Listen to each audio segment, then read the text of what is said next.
Ils ont vaincu par le sang de l'agneau et la parole de leur témoignage. C'est vrai que le sang de Jésus a coulé pour toi, mais il faut que tu parles de ta bouche. Quand je dis parler de ta bouche, ce n'est pas seulement confesser le nom de Jésus-Christ comme Seigneur et Sauveur, mais c'est aussi proclamer des paroles, faire des décrets en tant que roi et sacrificateur que tu es. Donc peu importe l'ennemi qui est devant toi, Dieu n'a pas dit qu'ils ont vaincu Goliath, qu'ils ont vaincu le péché, ils ont vaincu la mort ou le diable par le sang de l'agneau et la parole de leur témoignage. Mais ce qu'il a dit, c'est qu'ils ont vaincu par le sang de l'agneau et la parole de leur témoignage. Donc peu importe le combat, ta victoire va être dans le sang de l'agneau et dans la parole de ton témoignage.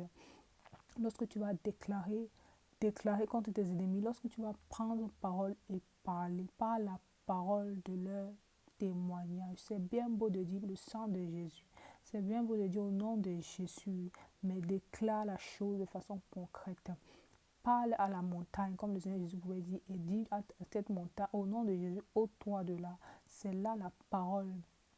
C'est là la parole de ton témoignage, la parole que tu prononces de ta bouche.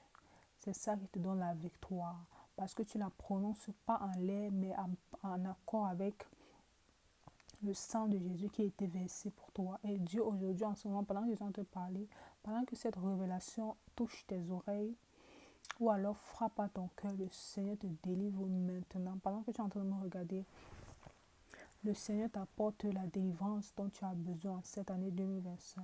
Et j'ai envie de dire à quelqu'un, 2025 ne finira pas. 2025 ne finira pas, même s'il ne reste que quelques jours, que tu ne sois délivré complètement parce que tu as la victoire.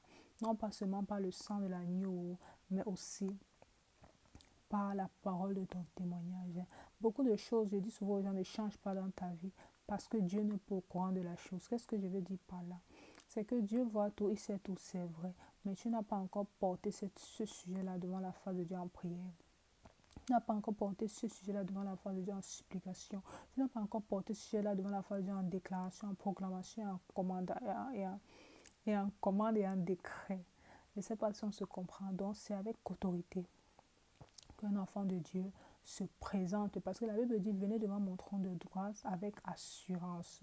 Donc, ce n'est pas, oh Seigneur, vraiment la situation, c'est au nom de Jésus, montagne, ôte-toi. Il est temps que les enfants de Dieu prennent autorité. Il est temps que les enfants de Dieu dans cette génération se lèvent et qui prennent la victoire qui leur a été donnée par le sang de l'agneau et par la parole de leur témoignage. Que le Seigneur te bénisse abondamment. C'était Loïs Prunet, celle qui aime l'Éternel et celle que l'Éternel aime. Celle qui appartient à l'Éternel et celle à qui l'Éternel appartient. Que le Seigneur vous bénisse. Oui, je prie pour vous. Je prie pour vous. Que la force du Seigneur soit avec vous, que la sagesse de Dieu soit avec vous. Je prie que Dieu vous donne l'intelligence et la sagesse. Je prie véritablement que le Seigneur vous protège. Je prie pour vous, que le Seigneur vous délivre de toutes sortes de maladies, de cancers, de toutes sortes de choses semblables. Je prie que la main de l'Éternel soit sur vous, dans le nom de Jésus-Christ. Amen. Soyez abondamment bénis. Au revoir.